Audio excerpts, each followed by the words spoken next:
এজন্য আল্লাহ ওয়ালা হয়ে কবরে যেতে হবে।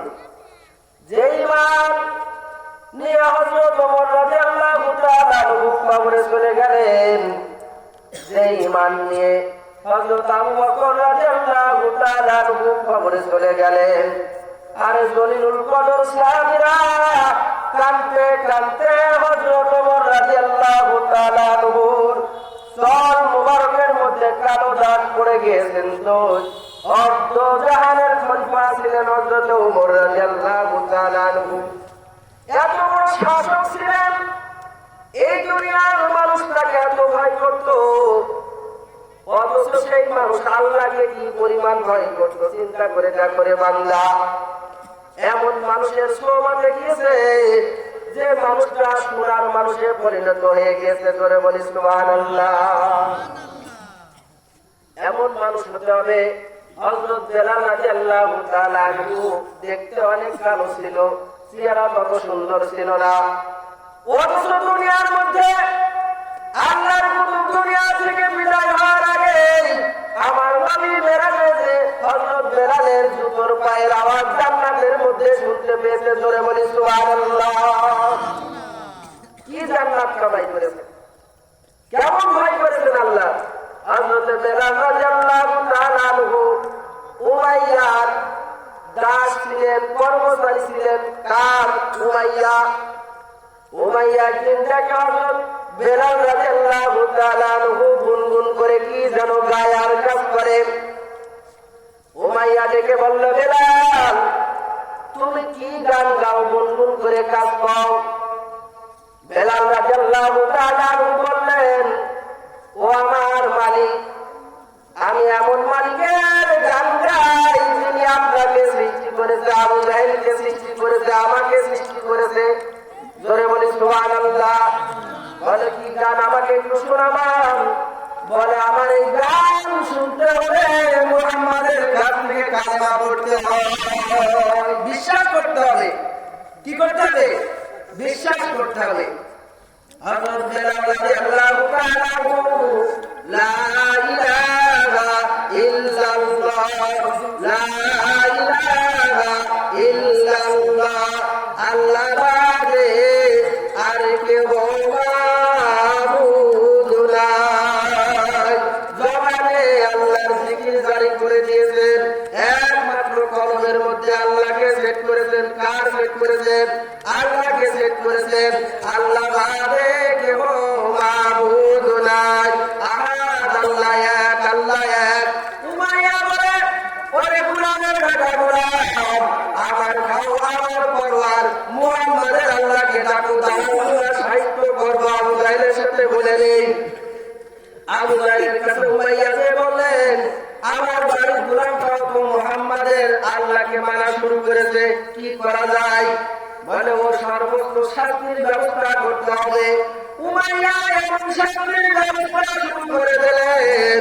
হযরত বেলাল রাদিয়াল্লাহু তাআলা আনহুর উপরে যত শাস্তি প্রয়োগ করে তত আল্লাহর প্রতি তার মহব্বত বাড়তেই আছে। জোরে বলি আল্লাহু আকবার।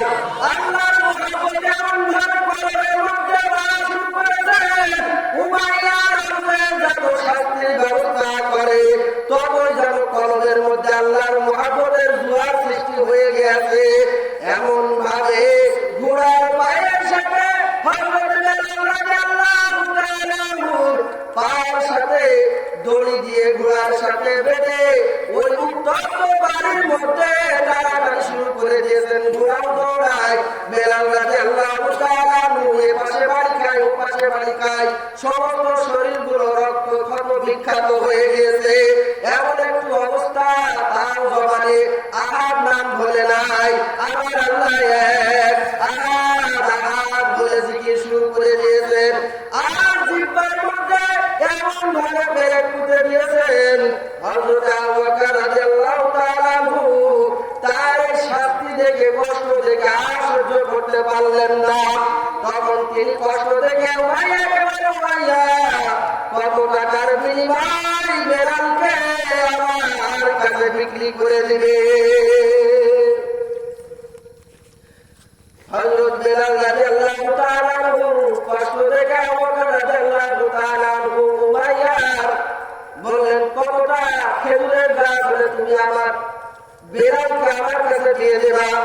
এই কথা শুনে উমাইয়া কত খেজুর গাছের জন্য তার কাছে দাবি করে বললেন, যাও তোমার এই খেজুর গাছগুলো দিয়ে দিলাম, এখন বেড়ালকে আমার কাছে দিয়ে দাও।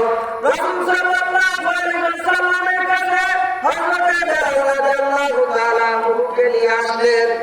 এই মতো অবস্থায় দেখেন হযরত বেলাল রাদিয়াল্লাহু তাআলা আনহু জিহ্বা মুবারকের মধ্যে পেরেক ঢুকে রেখেছেন। হযরত ওমর রাদিয়াল্লাহু তাআলা আনহু আবু বকর রাদিয়াল্লাহু আনহু বললেন, হযরত বেলালের জিহ্বা থেকে পেরেকটা উঠায়া দাও। যখন পেরেকটা উঠায়া দেওয়া হলো, গল করে জিহ্বা থেকে রক্ত বের হয়ে যায়।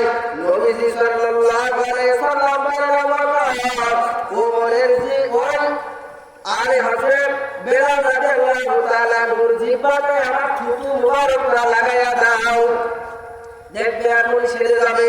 হযরত বেলাল রাদিয়াল্লাহু তাআলা আনহু কাঁদলেন আর বলেন, ইয়া রাসূলুল্লাহ, ইয়া হাবিবাল্লাহ, আমার জিহ্বায় আপনার থুতু লাগাবেন না। হাসরের ময়দানে আমি আমার আল্লাহকে বলবো, আল্লাহ তোমার দ্বীন পালন করতে যে কাফেররা আমাকে এইভাবে বিখ্যাত করেছে, আমি আজকে হাসরের ময়দানে বেলাল কিছু নিয়ে আসতে পারে নাই, তবে আমার জিহ্বায় এই তোমার নাম ঢাকার কাছে যে শান্তি দিয়েছে এর নমুনা আমি নিয়ে এসেছি। জোরে বলুন সুবহানাল্লাহ। আমাদের কি আছে? কিছুই নেই, আমরা কি নিয়ে যাবো কবরে?